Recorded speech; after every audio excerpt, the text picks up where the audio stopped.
Hello friends, ఎలా ఉన్నారు? నేనైతే ఈరోజు మీ ముందుకి మలయాద్రి మాలకొండ లక్ష్మీ నరసింహస్వామి టెంపుల్ మీ ముందుకి తెస్తున్నానండి. ఇదేనండి ఎంట్రన్స్. టెంపుల్ లోపలికి వెళ్ళడానికి ఇదే చూసారా గోపురము, మన లక్ష్మీ నరసింహస్వామి టెంపుల్ గోపురం అండి అది. ఇదైతే గిన ఇందులో చూపిస్తున్న పిక్చర్ అయితే గిన మీకు కొండ మీదకి వెళ్ళడానికండి. వెహికల్స్ కొండ మీదకి డైరెక్ట్గా వెళ్తాయి. మొత్తం ఇది దర్శనానికి వెళ్ళే దారండి. దర్శనానికి కంపల్సరీ టైమింగ్స్ ఉన్నాయండి. ఓన్లీ శనివారం మాత్రమే ఇవి టెంపుల్ అనేది ఓపెన్లో ఉంటుంది. ఇక మిగతా రోజులంతా క్లోజ్లో ఉంటుందండి. నేను ఈ వీడియోలో చూపిస్తున్నది మలయాద్రి లక్ష్మీ నరసింహస్వామి టెంపుల్ యొక్క వింతలు విశేషాలు నేను అన్నీ చెప్తానండి. మొత్తం A to Z చెప్తానండి ఏమేమి ఉన్నాయనేది.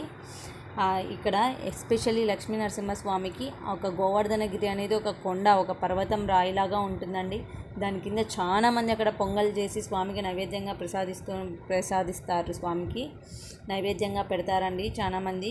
అలాగే లక్ష్మీదేవి కూడా పైన ఉందండి. లక్ష్మీ నరసింహస్వామి లక్ష్మీదేవి స్వామివారి మీద అలిగి ఒక కొండ మీద వెళ్తుంటే కొండ అడ్డం ఉంటుందండి. ఆ అమ్మవారికి వచ్చిన కోపానికి ఆ కొండ చీలిక మాదిరి కనిపించి ఆ స్టెప్స్ అనేది మెట్ల మార్గం కనిపిస్తుంది. అదేనండి నేను ఈ వీడియోలో చూపిస్తున్నది. ఆ మెట్ల మార్గం ద్వారా అమ్మవారు పైన వెళ్ళి కూర్చుంటుంది. అప్పుడు లక్ష్మీ నరసింహ స్వామి ఇంకొక వేరే దారిలో దేవతని కలుసుకోవడానికి వెళ్ళి అక్కడ దర్శనం ఇస్తాడు లక్ష్మీదేవికి. ఆ రూట్లో కూడా మనము అక్కడ స్టెప్స్ అనేవి ఉండవండి. మనము నడుచుకుంటూ మార్గద్వారం ద్వారా మనం కొండ మీదకి రావచ్చు. అది కూడా ఏం పెద్ద డిస్టెన్స్ లేదండి, తక్కువే ఉంది. సో కొండ మీదకి నడుచుకుంటూ వెళ్ళాలనే వాళ్ళు నడుచుకుంటూ వెళ్ళొచ్చు. లేదా ఇట్లా వెహికల్స్ ద్వారా వెళ్ళాలంటే వెహికల్స్ కూడా ఉన్నాయండి, లోపలికి వెళ్తాయి. వెహికల్ పార్కింగ్కి బోల్డ్ అంత ప్లేస్ ఉందండి కొండ మీద. అలాగే స్వీట్ పొంగల్ చేసి స్వామికి నైవేద్యంగా పెడతారు. ఇంకా నిత్యాన్నదానం అండి. ఆ రోజు అయితే ఇంకా అన్నదానము ఎర్లీ మార్నింగ్ నుంచి నైట్ వరకు, టెంపుల్ క్లోజ్ అయ్యే వరకు కంపల్సరీ ఉంటుందండి అన్నదానము. అన్నదానంకి లోటు లేదు. కింద ఒకవేళ స్వామివారికి తలనీళ్ళు ఇవ్వాలంటే కూడా అక్కడ తలనీళ్ళు ఇవ్వడానికి ఉన్నాయి, బాత్రూమ్స్ ఉన్నాయి, ఏం ప్రాబ్లం లేదండి. ఒకవేళ మనం అక్కడ నిద్ర చేయాలన్నా కూడా కింద రూమ్స్ ఉన్నాయండి, లాడ్జెస్ ఉన్నాయి, చాలా ఉన్నాయి. ఇది చూసారా లక్ష్మీదేవి పైన ఉంది కదండి, అది అక్కడి నుంచి చూపిస్తున్న వ్యూ అండి. ఇక్కడ మొత్తం అంతా చూసారా, ఇది ఒక ఫారెస్ట్ ఏరియా అండి.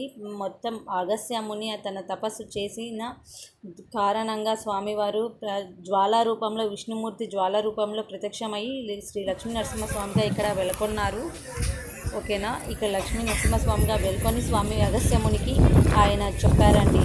సో మాకు దర్శనం ఇవ్వు అంటే మిగతా రోజులు మొత్తం దేవతలు ఋషులు అందరికీ మిగతా రోజులంతా దర్శనం అండి. ఓన్లీ శనివారం మాత్రమే జనాలకి దర్శనం అండి. లక్ష్మీ నరసింహస్వామి చూసారా మెట్ల మార్గం ఎలా ఉందో. Please subscribe my channel. Please don't forget it. Thank you so much.